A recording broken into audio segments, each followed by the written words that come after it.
தெக்கணமும் அதிசிறந்த திராவிடனல் திருநாடும் தக்க சிறு பிறை முதலும் தரிசனரும் திலகமுமே அத்திலக வாசனை போல் அனைத்துலகும் இன்பமுற எத்திசையும் புகழ் மணக்க இருந்த பெரும் தமிழனங்கே தமிழனங்கே உன் சீரிழமை திறமியந்து செயல் மறந்து வாழ்த்துதுமே வாழ்த்துதுமே வாழ்த்துதுமே.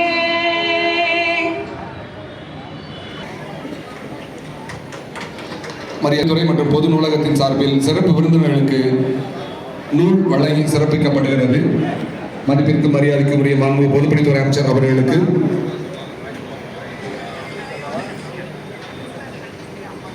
மாவட்ட வருவாய் அலுவலர் அவர்களின் மூலம் திருக்கரங்களா நினைவு நூல் நமது மதிப்பிற்கு மரியாதைக்கும் உரிய பொதுப்பணித்துறை அமைச்சர் அவர்களுக்கு வழங்கப்படுகிறது என்பதை மகிழ்வோடு தெரிவித்துக் கொள்கிறோம்.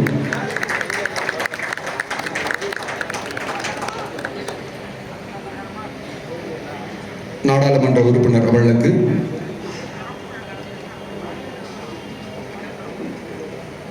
மாவட்ட காவல் கண்காணிப்பாளர் அவர்களுக்கும்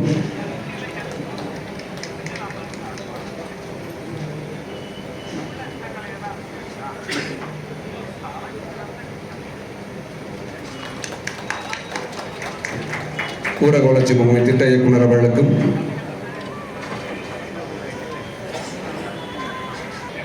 மாநகராட்சி துணை மேயர் அவர்களுக்கும்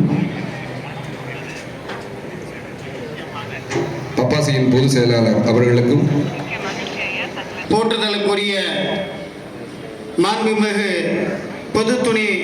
பொதுப்பணித்துறை அமைச்சர் மற்றும் நெடுஞ்சாலைத்துறை அமைச்சர் அவர்களுக்கும் மற்றும் இங்கே மேடையிலே அமர்ந்திருக்கின்ற அமைச்சர் அவர்கள் கள்ளக்குறிச்சியில் புத்தக திருவிழாவை தொடங்கி வைத்து அவர்கள் உரையை நான் நின்று கேட்டுக்கொண்டிருந்தேன்.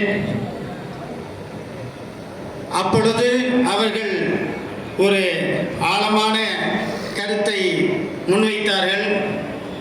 முத்தமிழ் அறிஞர் டாக்டர் கலைஞர் அவர்கள் எங்களிடம் 1 கோடி ரூபாய் வழங்கி அந்த 1 கோடி ரூபாயில் இருந்து வரும் வட்டியினை ஆண்டுதோறும் பபாசி முறையாக 6 எழுத்தாளர்களுக்கு தலா 1 லட்சம் வரை வழங்கிக் கொண்டிருக்கின்றது.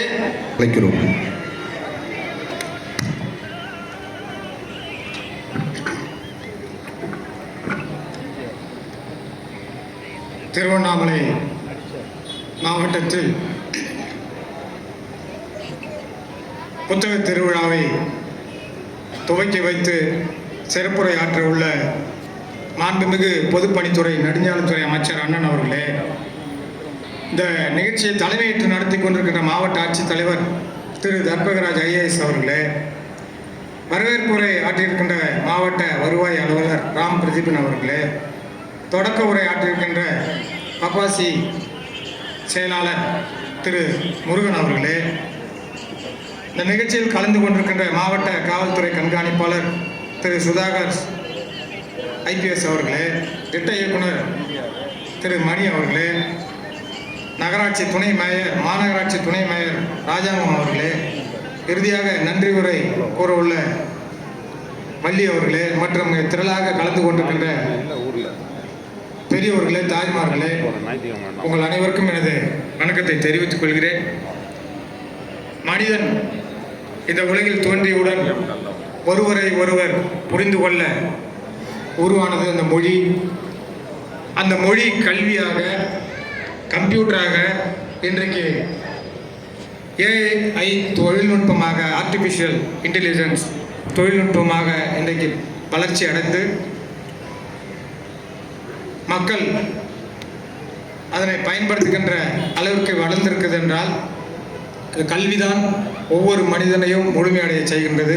அப்படிப்பட்ட கல்விக்கு உறுதுணையாக இருப்பது, அச்சாணியாக இருப்பது புத்தகங்கள் தான்.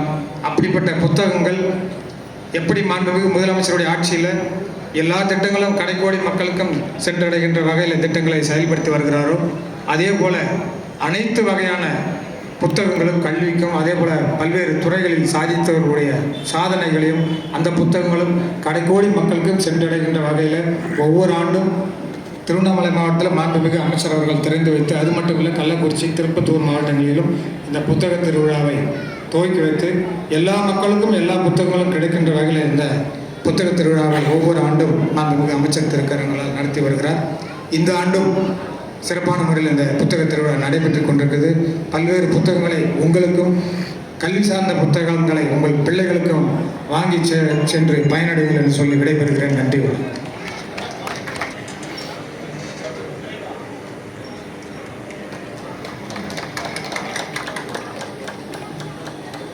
மதிப்பிற்கு மரியாதைக்கும் உரிய மாவட்ட ஆட்சித்தலைவர் அவர்களுக்கு நூல் வழங்கி சிறப்பு செய்கிறார்கள்.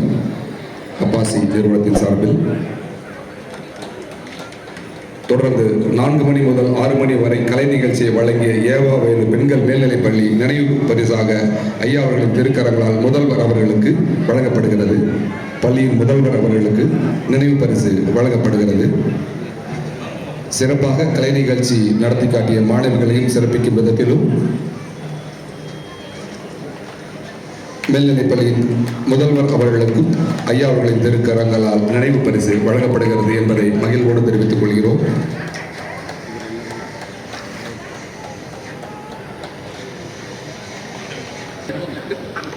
நமது பெரு மரியாதைக்குரிய மாண்புமிகு பொதுப்பணித்துறை, நெடுஞ்சாலைத்துறை மற்றும் சிறு துறைமுகங்களின் துறை அமைச்சர் அவர்களே, இந்த நிகழ்ச்சியில் முத்தாய்ப்பாக அமர்ந்துள்ள நமது மாவட்ட ஆட்சியர் அவர்களே, மாண்புமிகு நாடாளுமன்ற உறுப்பினர் திருவண்ணாமலை அவர்களே,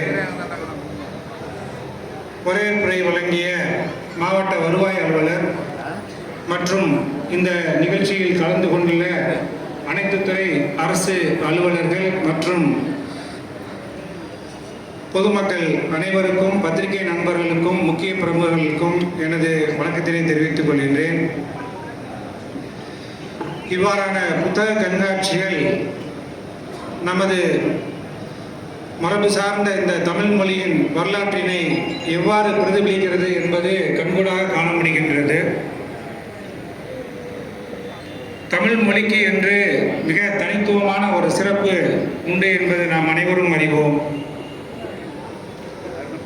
தமிழ் மொழியானது பல நூற்றாண்டுகளுக்கு முன்பு, கிறிஸ்து பிறப்பதற்கு 400 ஆண்டுகளுக்கு முன்பாகவே முதலாவதாக நமக்கு தொல்காப்பியம் என்ற நூல் கிடைக்கப்பெற்றது. தொல்காப்பியர் எழுதியது. தொல்காப்பியத்தை தொடர்ந்து தமிழ் மொழியில் பல்வேறு இலக்கியங்கள் சங்ககால தமிழில் தோன்றின. 10 பாட்டு 8 தொகை என்று சொல்லக்கூடிய பாட்டும் தொகையும் அடங்கிய இந்த 10 பாட்டு 8 தொகை, நற்றிணை, குறுந்தொகை, ஐங்குறுநூறு, 10 பரிபாடல், கலித்தொகை மற்றும் அகநானூறு, புறநானூறு என்று 8 தொகை நூல்கள் உண்டு. அதே போல 10 பாட்டுகளும் 17 கீழ்கணக்கு நூல்களும் உருவாகின. அவ்வாறு உருவாகிய நூல்களை தொடர்ந்து காப்பிய காலத்தில் 50 காப்பியங்களும் 5 காப்பியங்களும் உருவாகின. அதில் இரட்டை காப்பியங்கள் மிகவும் பிரசித்தி பெற்றவை. இவ்வாறு வளர்ந்து வந்த தமிழ் மொழியானது காலத்தால் பின்பு முற்கால சோழர்களால் வளர்க்கப்பட்டு பின்பு பல்லவர் கால தமிழாக உருவாகி பல்லவர் காலத்தில் பல்வேறு இலக்கியங்கள் தோன்றின. இவ்வாறு தோன்றிய தமிழ் மொழி வரலாறு அதன் பின்பாக சோழர் காலத்திலும் பின்பு சமயம் வளர்த்த தமிழாகவும் மாறியது. சமயம் வளர்த்த தமிழாக சைவமும் வைணவமும் பல்வேறு நாயன்மார்களும் ஆழ்வார்களும் அவர்கள் நிறைய சிற்றிலக்கியங்களை உருவாக்கினார்கள். பாவை, பதிகம், மாலை, அந்தாதி என்று நாயன்மார்களும் ஆழ்வார்களும் பல்வேறு நூல்களை உருவாக்கினார்கள். அதன் பின்பாக நமது நாட்டிற்கு வந்த இஸ்லாமியர்கள் அவர்கள் தமிழ் மொழி வளர்ச்சிக்காக பாடுபட்டு இஸ்லாமியம் மறுத்த தமிழ் என்று தமிழ் மொழிக்கு மிக அரிய தொண்டாற்றினார்கள். அதன் பின்பாக கிறிஸ்தவர்கள் வீரமாமுனிவர், கால்டுவெல் போன்றோர் அவர்கள் நம் நாட்டில் இருந்து அவர்கள் கொண்டு வந்த தமிழ் மொழி ஆற்றிய பெருமையும் அவர்கள் ஆற்றிய பங்களிப்பும் மறக்க முடியாது. முதலாக டிக்ஷனரி உருவாக்கியது கால்டுவெல். அதே போல இவ்வாறு செய்யும் பாட்டுமாக இருந்த தமிழ் மொழி ஒரு கட்டத்தில் உரைநடையாக மாறத் தொடங்குகின்றது. பிரதாப முதலியார் சரித்திரம் என்று மாயிரம் வேதநாயகம் பிள்ளை என்பவர் ஒரு நூலினை எழுதினார். அந்த நூல்தான் தமிழில் முதலாக தோற்றுவிக்கப்பட்ட உரைநடை நூல். இப்போ நம்ம படிக்கிற ப்ரோஸ் மாதிரி ப்ரோஸ். ஸோ அந்த கான்டெக்ட்ல வரக்கூடிய இந்த மாயிரம் வேதநாயகம் பிள்ளை எழுதிய பிரதாப முதலியார் சரித்திரம் தான் முதலாக தமிழில் உருவான உரைநடை நூல். அது ஒரு நாவல். அவர் ஒரு civil servant, ICS civil servant. அவர் அவருடைய வரலாறை பற்றி எழுதியிருப்பார். ஸோ இப்படி தோன்றி வளர்ந்த தமிழ் பின்னால் மகாகவி பாரதியார் போன்றோர், பாரதிதாசன் போன்றோர் இவர்களால் வளர்க்கப்பட்டு பின்பு மிகச்சிறந்த எழுத்தாளர்கள் தமிழில் உருவாகி ஜானகிராமன், அதே போல ஜெயகாந்தன் மற்றும் கவிஞர், கலைஞர் அனைவரும் இந்த தமிழ் மொழிக்கு அரிய தொண்டாற்றி உள்ளார்கள். இப்பேற்பட்ட தமிழ் மொழியானது பல்வேறு நூல்கள் அடங்கிய ஒரு மிகப்பெரிய பொக்கிஷமாக விளங்கிக் கொண்டிருக்கின்ற காலகட்டத்தில் இப்படிப்பட்ட ஒரு புத்தக கண்காட்சியை நாம் பார்க்கின்ற பொழுது நமக்கு நம்முடைய முன்னோர்கள் எவ்வாறெல்லாம் வாழ்ந்திருக்கிறார்கள், அவருடைய வாழ்வியலில் எவ்வாறான கருத்துக்களை அவர்கள் நமக்கு விட்டு சென்றிருக்கிறார்கள் என்பதெல்லாம் புலப்படுகின்றது. ஒரு புத்தகத்தை படிக்கும் பொழுது அந்த எழுத்தாளர் அவர் வாழ்ந்த காலத்தில் அவர் வாழ்வியலில் அவரது அனுபவங்கள், அவரது எண்ணங்கள் நமக்கு நாம் தெரிந்து கொள்கின்ற போது அவ்வாறான எண்ணங்கள் நமது செயலில் ஏற்படுத்தக்கூடிய மாற்றங்கள் நமது வாழ்வின் தன்மையை மிகவும் மாற்றத்தக்க வல்லமை வாய்ந்தவை. ஒரு மனிதன் நன்றாக உயர்ந்திருக்கிறான் என்றால் அவர்களிடம் கேட்கப்பட வேண்டிய ஒரு முக்கியமான கேள்வி, நீங்கள் என்ன புத்தகத்தை படிக்கின்றீர்கள் என்று கேட்க வேண்டும் என்று சொல்வார்கள். அப்படிப்பட்ட ஒரு சிறந்த புத்தக கண்காட்சியினை இன்றைய தினம் நமது மாண்புமிகு நெடுஞ்சாலைத்துறை, பொதுப்பணித்துறை மற்றும் சிறு துறைமுகங்கள் துறை அமைச்சர் அவர்கள் திறந்து அவருடைய திருக்கரங்களால் துவக்கி வைத்துள்ளார்கள். மாவட்ட ஆட்சியர் அதற்கு ஏற்பாடு செய்துள்ளார்கள். இதில் தமிழ் மொழி மட்டுமல்ல, பல்வேறு மொழிகளின் நூல்களும் அடங்கியுள்ளன. இப்பேற்பட்ட ஒரு சிறந்த அரிய வாய்ப்பினை மாணவர்களும் மக்களும் பயன்படுத்தி அவர்கள் வாழ்வியலில் நல்ல மேம்பாடு அடைய வேண்டும் என்பதற்காக வாழ்த்தி இந்த புத்தக கண்காட்சியை திறந்து வைத்தமைக்காக நமது அமைச்சர் அவர்களுக்கு பாராட்டும் நன்றியும் தெரிவித்து எனக்கு வாய்ப்பு கொடுத்தமைக்காக நமது மாவட்ட ஆட்சியருக்கும் நன்றி தெரிவித்து விடைபெறுகின்றேன். நன்றி, வணக்கம். மாவட்ட ஆட்சித்தலைவர் அவர்களை தலைமையுரையாற்றுமாறு தாழ்மையோடு கேட்டுக்கொள்கிறோம்.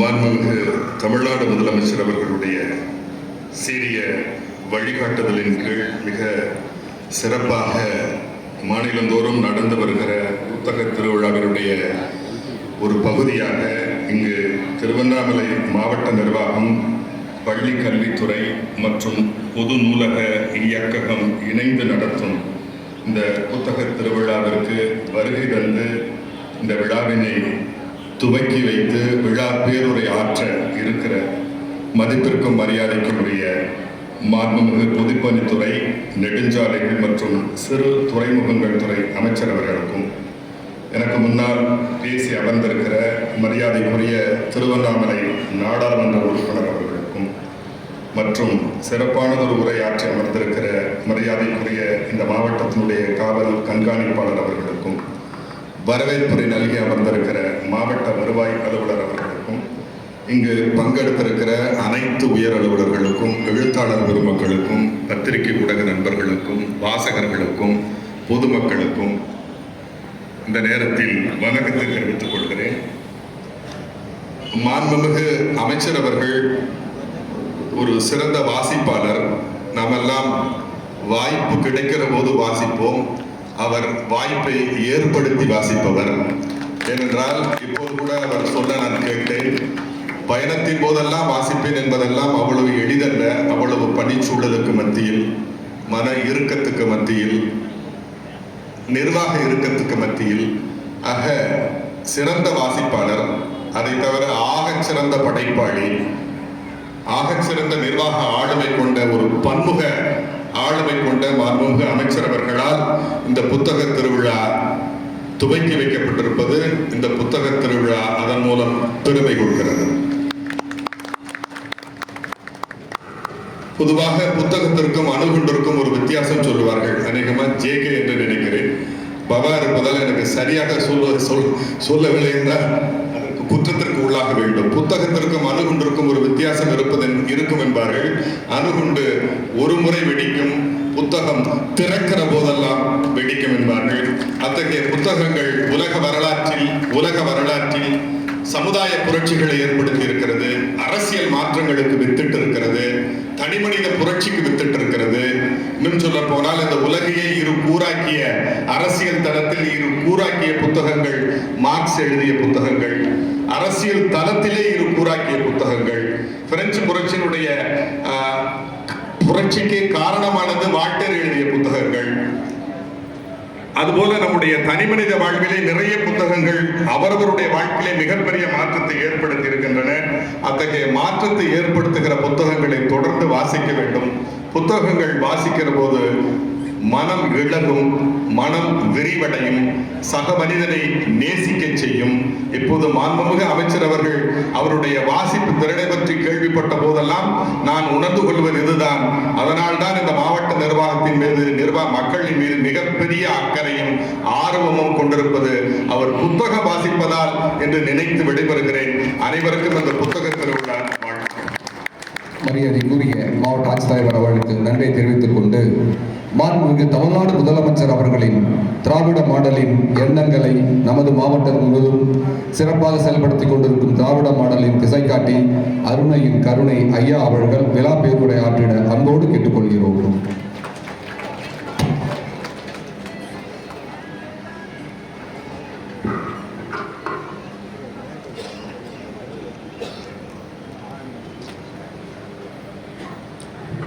அன்பார்ந்த திருவண்ணாமலை புத்தக திருவிழாவுக்கு தலைமை பொறுப்பேற்றிருக்கிற மாவட்டத்தினுடைய ஆட்சித்தலைவர் அன்பிற்குரிய திருமிகு கற்பகராஜ் ஐஏஎஸ் அவர்களே, நிகழ்ச்சியிலே வரவேற்பு நிகழ்த்திய மாவட்ட வருவாய் அலுவலர் ராம் பிரதீபன் அவர்களே, நிகழ்ச்சியிலே தொடக்க உரை நிகழ்த்திய பப்பாசியினுடைய பொதுச் செயலாளர் அன்பிற்குரிய திருமிகு எஸ்கே முருகன் அவர்களே, நிகழ்ச்சியிலே கலந்து கொண்டு உரை நிகழ்த்திய நாடாளுமன்ற உறுப்பினர் தம்பி CN அண்ணாதுரை அவர்களே, நிகழ்ச்சியிலே மிக அற்புதமாக மொழி வரலாறை மிக சிறப்பாக எடுத்துரைத்து மாவட்ட காவல்துறை கண்காணிப்பாளர் டாக்டர் சுதாகர் IPS அவர்களே, திட்ட இயக்குனர் டாக்டர் மணி அவர்களே, திருவண்ணாமலை மாநகராட்சியுடைய துணை மேயர் தம்பி ராஜாங்கம் அவர்களே, நன்றி சொல்ல இருக்கிற மாவட்ட நூலக அலுவலர் திருமதி வள்ளி அவர்களே, என்னோடு கலந்து கொண்டு இந்த நிகழ்ச்சியை சிறப்பித்துக் கொண்டிருக்கிற என்னுடைய நெடுநாளைய நண்பர் எழுத்தாளர் பாபா செல்லதுரை அவர்களே, நிகழ்ச்சிக்கு வந்து பெருமை சேர்த்துக் கொண்டிருக்கிற அன்பு சகோதரர் ஸ்ரீதர் அவர்களே, நண்பர் பன்னீர் அவர்களே, தம்பி விஜயரங்கன் அவர்களே, மங்களம் பிரபாகரன்,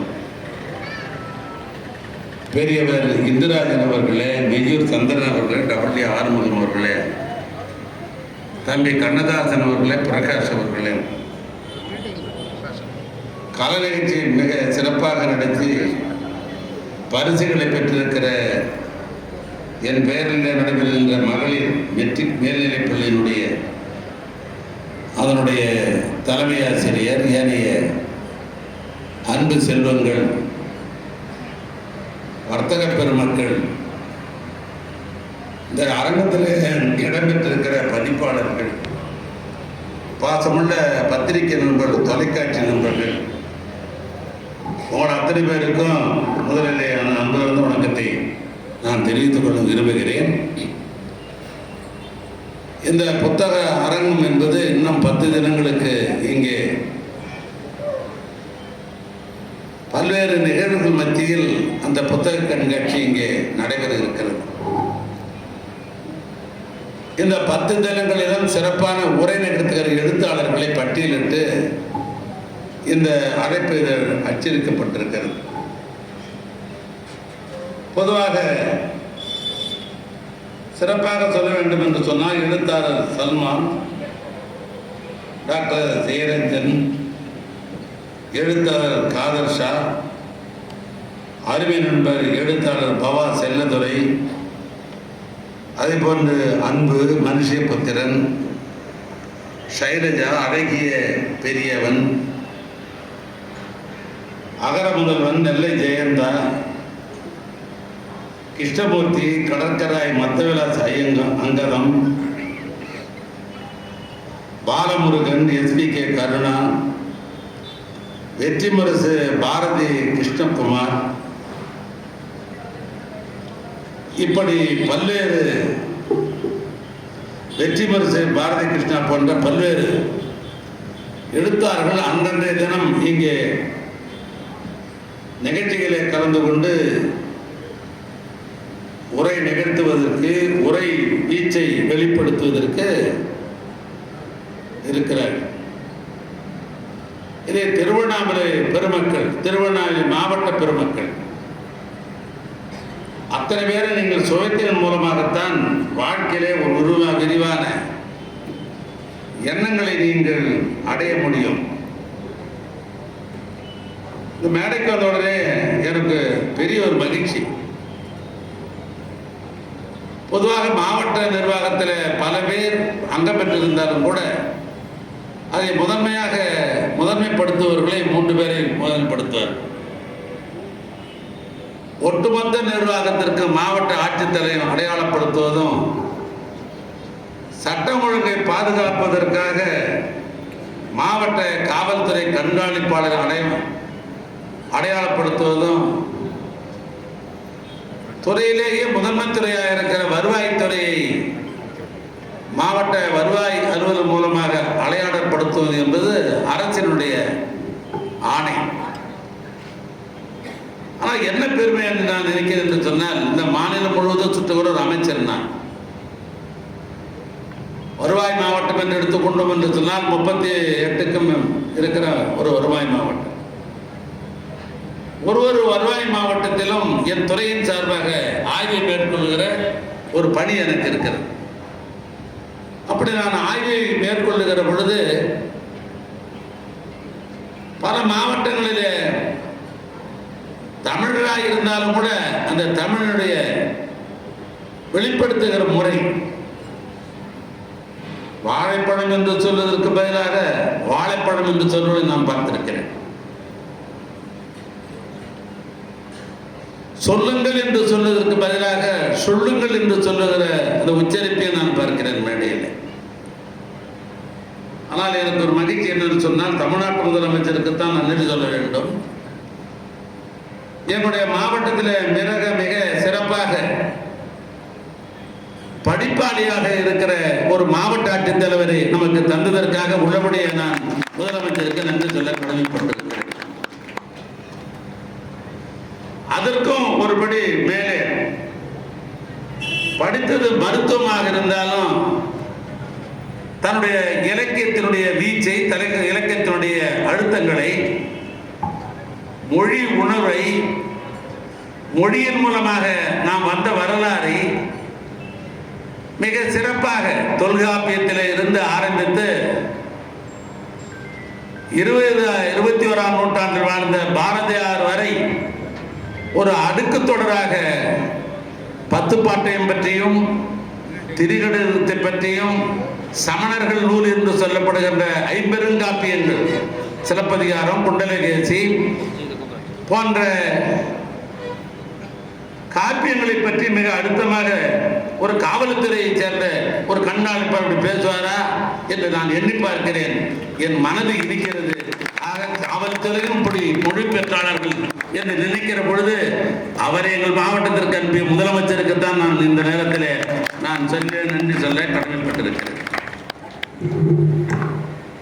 வள்ளுவர் பெருந்தகை இப்படிதான் சொல்லுகிறான். தொற்றனைத்தும் ஒரு மணற்கேணி மாந்தருக்கு கற்றனைத்தும் ஊறும் அறிவு என்று சொல்லுகிறார். எப்படி தோண்ட தோண்ட ஊற்று பெறுகிறதோ அதை போல படிக்க படிக்கத்தான் அறிவு விரிவடையும். அதான் 2000 ஆண்டு காலத்திற்கு முன்னால் பிறந்த வள்ளுவர் பெருந்தகை 2 வரியில இப்படி அவர் குறிப்பிடுகிறார். படிப்பு, வேலைவாய்ப்பு, மன அமைதி, பொது அறிவு போன்றவை புத்தகங்கள் படிப்பதன் மூலமாகத்தான் பெற முடியும் என்று ஜோசப் பேரன்சிப் என்கிற மனிதவள ஆலோசகர் அப்படித்தான் குறிப்பிடுகிறார். 17ஆம் நூற்றாண்டில் 1949 ஜெர்மனியில் அவருடைய தலைநகராக இருக்கிற பிராங்க்பர்ட்டில் தான் முதலாக இந்த புத்தக கண்காட்சி என்பது அங்குதான் தொடங்கப்பட்டது. இன்றைக்கும் அந்த பிராங்க்பர்ட்டுக்கு போனால் லண்டன் புத்தக கண்காட்சி என்று இன்றைக்கும் விளங்கிக் கொண்டிருக்கிறது. அந்த புத்தக கண்காட்சி 1972 டெல்லியில் தான் முதலாக நம்முடைய இந்தியாவிலே இது புத்தக காட்சி தொடங்கப்பட்டது. 3வது இடத்திலே கல்கத்தா புத்தக கண்காட்சி திகழ்கிறது. ஆக கழகம் எப்பொழுது ஆட்சிக்கு வருகிறதோ, நான் வேடிக்கையாக சொல்லவில்லை, 1977 தான் டிசம்பர் 24 முதலாக கழக ஆட்சியில் தான் சென்னை புத்தக கண்காட்சி தென்னிந்திய புத்தக விற்பனாளர் மூலமாக, இந்த பதிப்பாளர் சங்கத்தின் மூலமாக இந்த புத்தக காட்சி சென்னையில் துவக்கப்பட்டது. அதற்காக பப்பாசியினுடைய நிறுவனங்களுக்கு, அதனுடைய பொறுப்பாளர்களுக்கு, அவருடைய தலைவர், பொதுச் செயலாளர், அதனுடைய பொருளாளர், செயற்குழு உறுப்பினர், பொதுக்குழு உறுப்பினர், அத்தனை பொறுப்பாளர்களுக்கும் என் சார்பாகவும் தமிழக அரசின் சார்பாகவும் நன்றியும் பாராட்டலையும் நான் தெரிவித்துக் கொள்ள விரும்புகிறேன். சென்னை புத்தக காட்சி என்றும் சொல்வார்கள், மெட்ராஸ் புக் ஃபேர் என்று சொல்வார்கள். அது காலகாலமாக புத்தக விற்பனை மற்றும் பதிப்பாளர் சங்கத்தினால் ஆண்டுதோறும் நிகழ்த்தப்படுகிற ஒரு நிகழ்ச்சி சென்னையில் மட்டும்தான் நடைபெற்றது. ஏறத்தாழ நான் இந்த புத்தக காட்சியை துவங்க காலத்திலிருந்து அது பல இடங்களில் அந்த புத்தக காட்சி இடங்கள் மாறினாலும் இந்த பதிப்பகத்தாரெல்லாம் அன்றையிலிருந்து இன்றைய அப்படியே இருக்கிறார். இது சாதாரண காரியம் அல்ல. பதிப்பகத்தார் இந்த புத்தகத்தை அரங்கத்திற்கு கொண்டு வந்து அதற்குரிய இந்த கட்டணத்தை எல்லாம் செலுத்துவது என்பது சாதாரண காரியம் அல்ல. அதில் இருக்கிற சங்கடங்கள் எனக்கெல்லாம் தெரியும். ஆனாலும் கூட இந்த சங்கடங்களை தீர்க்க வேண்டும் என்று சொன்னால் இந்த தாக்கத்தை மாநிலம் முழுதும் கொண்டு சேர்க்க வேண்டும் என்று தமிழ்நாட்டு முதலமைச்சர் கருதுகிறார். ஆனால் பப்பாசியினுடைய இதனுடைய செயலாளர் முருகன் அவர்கள் குறிப்பிட்டார்கள், ஏற்கனவே 2 ஆண்டு மாவட்டம் முழுவதும் புத்தக கண்காட்சி நடைபெற்றது. இன்றைக்கு 3வது ஆண்டாக திருவண்ணாமலை இந்த புத்தக திருவிழா நடைபெறுகிறது என்று குறிப்பிட்டார். ஆக இந்த 3 ஆண்டையும் வரிசைப்படுத்துகிற பொழுது இது எந்த ஆண்டு சொன்னால் திராவிட மாடல் ஆட்சி நடத்தி கொண்டிருக்கிற தமிழ்நாட்டு முதலமைச்சர் ஆட்சியில் தான் இந்த திருவிழா நடைபெறுகிறது. ஒரு மாவட்டத்திலும் வாசிக்கிறதை உருவாக்க வேண்டும் என்ற அடிப்படையில் புத்தகத்தின் மூலமாக அறிவுகளை பெற முடியும் என்ற அந்த அடிப்படையில் தான் இந்த நிகழ்வு இன்றைக்கு நடைபெறுகிறது. சென்னையில் எப்படி சென்னை சங்கம் சென்னை இசை விழா என்று அடையாளப்படுத்தப்படுகிறது, அதை போல ஒரு படி அதற்கும் மேலும் இந்த புத்தக திருவிழா என்பது மாநிலம் மட்டுமல்ல மாவட்டந்தோறும் நடைபெறுகிற நிகழ்வை இன்றைக்கு நாம் பார்த்து கொண்டிருக்கிறோம்.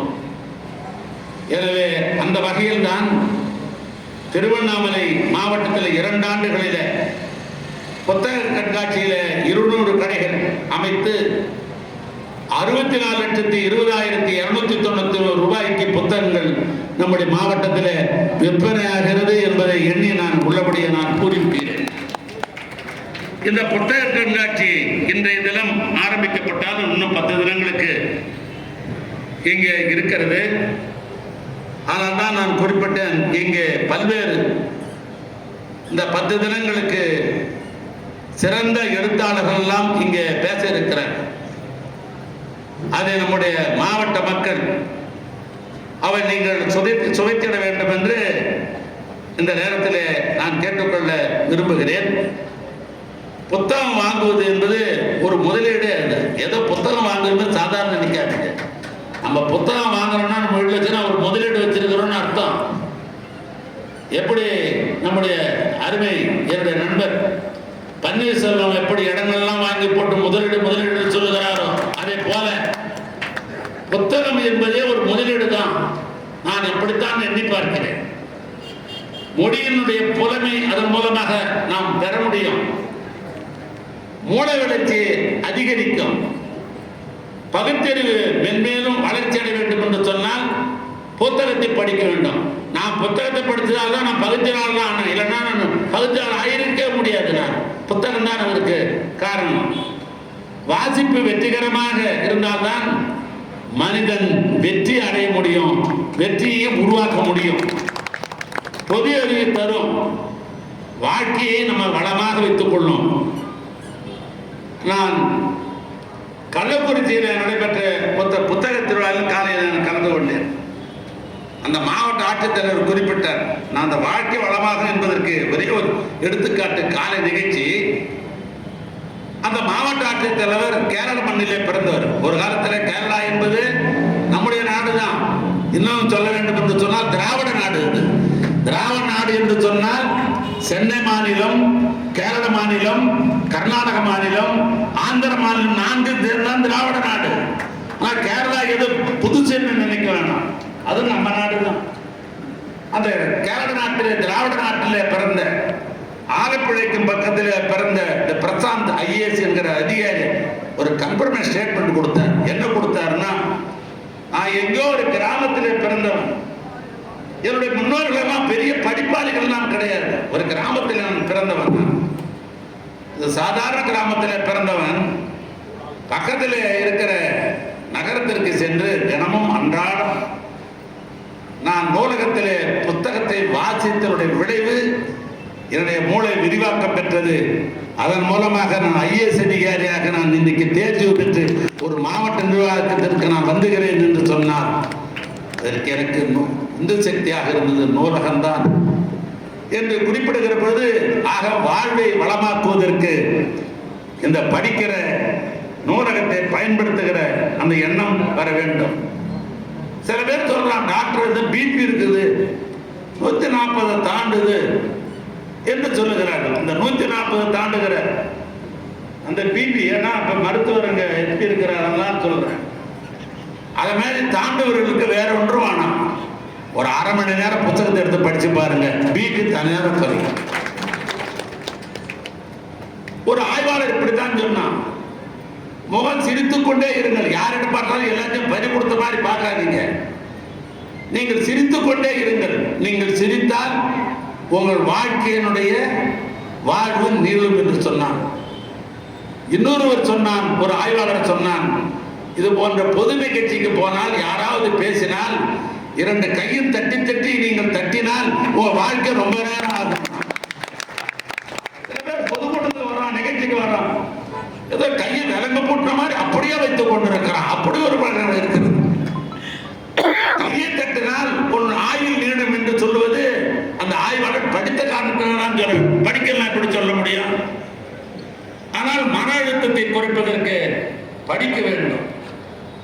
வாழ்வுக்கு வழிகாட்டாதுதான். சில பேர் மேடையில் சொல்லுவான், எனக்கு இவர் தான் வழிகாட்டுவார்.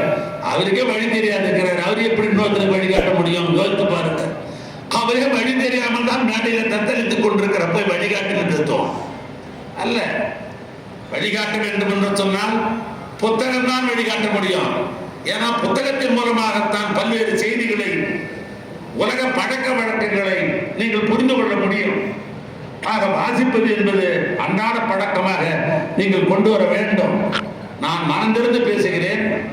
என்னை பொறுத்தளவுக்கு இங்கே மாவட்ட ஆட்சித்தலைவர் சொன்னதை போல அரசு சுமைகள் பணியின் காரணமாக எனக்கு சுமைகள் இருந்தாலும் பல்வேறு மனதிலே நண்பர்களோடு பேசுகிற பொழுது நெருடல்கள் இருந்தாலும் அவைகளெல்லாம் நான் எப்படி போக்கிக் கொள்கிறேன் என்று சொன்னால், இரவு 10 மணிக்கும் இடைப்பட்ட 12 மணிக்கும் தினமும் நான் படிக்கிற காரணத்தினால்தான் தினமும் நான் மறுநாள் புதியவனாகவே நான் பிறக்கிறேன். படிக்கவில்லை என்று சொன்னால் எனக்கு மன அழுத்தம் இருக்கத்தான் செய்யும். என்னுடைய வேலைப்பணி அப்படி. ஆனால் என் வாழ்க்கையிலேயே நான் அதை வாசிக்கிற பழக்கத்தை நான் வைத்திருக்கிறேன். ஆக நம்மை இந்த புத்தகம் தான் நம்மை இணைத்திருக்கிறது, நம்முடைய உறவை இணைத்திருக்கிறது, பண்பாட்டை இணைத்திருக்கிறது, உறவு முறையை இணைத்திருக்கிறது, தமிழக வரலாறே இணைத்திருக்கிறது. நம்முடைய மாவட்ட கண்காணிப்பாளர் சொல்லுகிற பொழுது நூற்றாண்டை கணக்கிட்டார்கள். நாம் 20-21 நூற்றாண்டை படித்தான் நாம் கணக்கெடுக்கிறோம். அந்த கணக்கிடுவதற்கு நமக்கு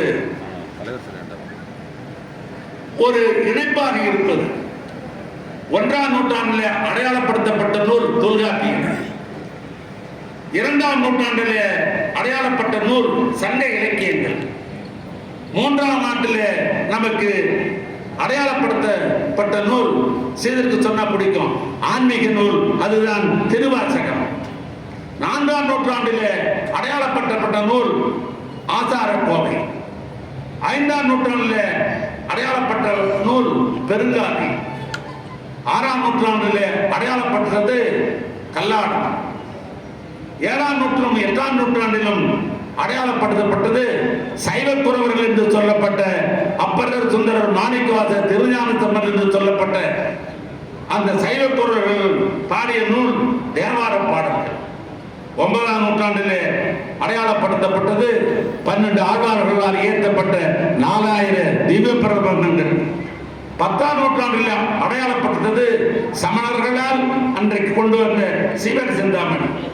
16ஆம் நூற்றாண்டிலே குட்டத்தூரிலே பிறந்த பெரிய புராணம் இயற்றிய சேக்கிழார். 12ஆம் நூற்றாண்டிலே அடையாளப்படுத்தப்பட்ட நூல் கந்தபுராணம். பிற்பகுதியில் அடையாளப்படுத்தது என்னென்று சொன்னால், திருவண்ணூரில் சடையப்பவர்களால் ஆதரிக்கப்பட்ட நம்முடைய கம்பன் எழுதிய கம்பராமாயணம். ஒன்றை நான் சொல்ல விரும்புகிறேன். வால்மீகி ராமாயணம் என்று ஒரு ராமாயணம் இருந்தது. கம்பராமாயணம் என்று இன்னொரு ராமாயணம் கண்ணுக்கு தெரிந்து கொண்டிருக்கிறது. அந்த இலக்கியம் சிறிய வயதிலேயே நான் ஒரு பக்கத்தில் பகுதிவாதியா இருக்கிறேன், இன்னொரு பக்கம் எப்படி இருக்கு கம்பராமாயணம் பிடிக்கிறது வேலுக்கு? இது ஒரு கேள்வி என்ற நண்பர்கள் மத்தியில். நீங்க ஒரு பகுத்தறிவாளர், 13 வயதிலிருந்து நீங்க பகுத்தறிவாளராக இருக்கிறீங்க. திருவண்ணாமலையில பண்டித் தெருவிலே 13 வயதிலே பெரியார் பேச்சை கேட்டவன் நான் பகுத்தறிவாளராக நான் மாற்றப்பட்டேன். ஆனால் எப்படி கம்பராமாயணம் வேலுக்கு பிடிக்கிறது? ஏற்கனவே எழுதிய வால்மீகி ராமாயணத்திற்கும் கம்பராமாயணத்தும் ஒப்பிடுகிற பொழுது வால்மீகி ராமாயணம் தமிழ் பண்பாட்டுக்கு ஏற்றுக்கொள்ளாத நூலாக இருக்கிறது, அத்தனை அபத்தமாக இருக்கிறது. ஆனால் அதிலிருந்து மாற்றி தமிழ் பண்பாடு தமிழ் பண்பாடு கெடாமல் ஒரு இலக்கிய தொண்டராக கம்பராமாயணம் எழுதிய காரணத்தால் அந்த கம்பராமாயணம் எனக்கு பிடித்தது. அதனால் என் பிள்ளைக்கு இளங்கம் என்று நான் பேர் வைத்தேன். எல்லாம் வைக்கிறதுக்கு வாய்ப்பே கிடையாது. ஏன்னா வால்மீகி ராமாயணத்தை நான் படித்திருக்கிறேன், தமிழ்நாட்டில் நான் படித்திருக்கிறேன். ஒரு சின்ன உதாரணம் சொல்லுகிறேன். வால்மீகி ராமாயணத்தில் அது நடந்ததா நடந்தலையா என்பது அது வேறு. அதில் ராமனுடைய மனைவி சீதை என்கிற அந்த சகோதரியை நம்முடைய சுத்த தமிழன் இலங்கையை ஆண்ட நம்முடைய சுத்த தமிழன் ராமன் என்பவன் ஆலிங்கனம் செய்து அணைத்து சென்றான் என்று அதிலே கூறுகிறார்.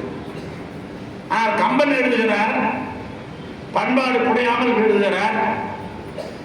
அந்த சீதை மீது ஆசை கொண்டாலும் கூட அவள் ஒப்புதல் இல்லாமல் அவள் மீது கை வைக்க கூடாது என்ற எண்ணம் தமிழ் அரசன் ராவணனுக்கு இருக்கிறது. தமிழ் பண்பாட்டு பிரகாரம் ஒரு பெண்ணை ஒப்புதல் இல்லாமல் கை வைக்க முடியாது.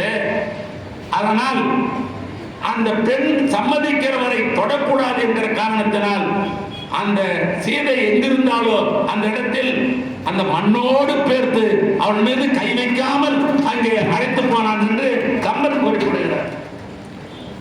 எனவே இப்படி நான் பல உதாரணங்களை கம்பராமாயணத்தை என்னால் சொல்ல முடியும். அது அவன் காலம் நேரம் ஆகி கொண்டிருக்கிறது. அமைச்சர் போர் அடிக்கிறார் என்று கல்லூரி மாணவர்கள் யாரும் சொல்லிவிடக் கூடாது என்கிற ஒரு மன உளைச்சலருக்கு இருந்து கொண்டிருக்கிறது.